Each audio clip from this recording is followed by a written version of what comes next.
আসসালামু আলাইকুম সম্মানিত মৎস্যচাষী ও ভাই বন্ধুরা, আশা করি সকলে ভালো আছেন। দেশ এবং দেশের বাইরে থেকে যে যেখান থেকে আজকে আমাদের এই ভিডিওটি দেখছেন, তা অবশ্যই সকলকে অসংখ্য ধন্যবাদ জানাই।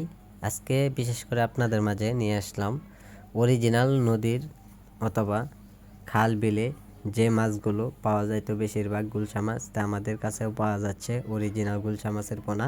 এই মাছগুলো আমাদের কাছে বড় সাইজের পোনা অথবা ছোট সাইজের পোনা পাওয়া যাচ্ছে।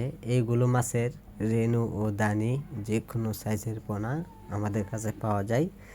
যারা এই মাছগুলো পুকুরে যারা চাষ করবেন, নতুন পুকুর চাষ করে নিতে পারেন। এই মাছগুলো বছরে দেখা যায় একটা পুকুরের সর্বোচ্চ 2 থেকে 3 বার চাষ করা যায়। 2 থেকে আড়াই মাস পরেই বাজারে বিক্রি করা যায়।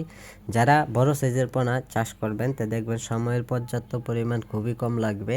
আর যারা ছোট সাইজের পোনাগুলো চাষ করবেন, তা দেখবেন যে সময়ের পর্যাপ্ত পরিমাণ সীমিতভাবে লাগবে। তো সম্মানিত ব্যাস, যারা এইগুলো মাছের পোনা চাষ করবেন, সকল তথ্য পরামর্শ জেনে নেবেন। আমরা নতুন নিয়মে নতুন পদ্ধতিভাবে আপনারা কিভাবে চাষ করবেন, তা অবশ্যই আপনারা সকল তথ্য পরামর্শ জেনে নেবেন।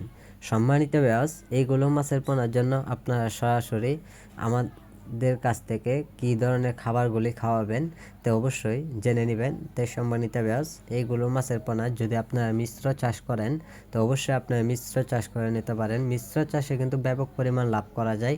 এই ক্ষেত্রে আপনারা শতাংশে পরিমাণে অথবা শতাংশে হারে কতগুলি মাছের পোনা আপনারা দিবেন, তো অবশ্যই সকল তথ্য পরামর্শ জেনে নেবেন। সম্মানিত ব্যাস, আজকে যারা আমাদের ভিডিওটি দেখছেন, তা আমাদের ভিডিওটি দেখে আপনারা সাবস্ক্রাইব করে দিবেন পরবর্তী ভিডিওটি দেখার জন্য। আর যারা ভালো মানের পোনাগুলো নিতে চান, তো অবশ্যই আমাদের স্ক্রিনে দেওয়া নাম্বারে অথবা টাইটেলে দেওয়া নাম্বারে অর্ডার করুন।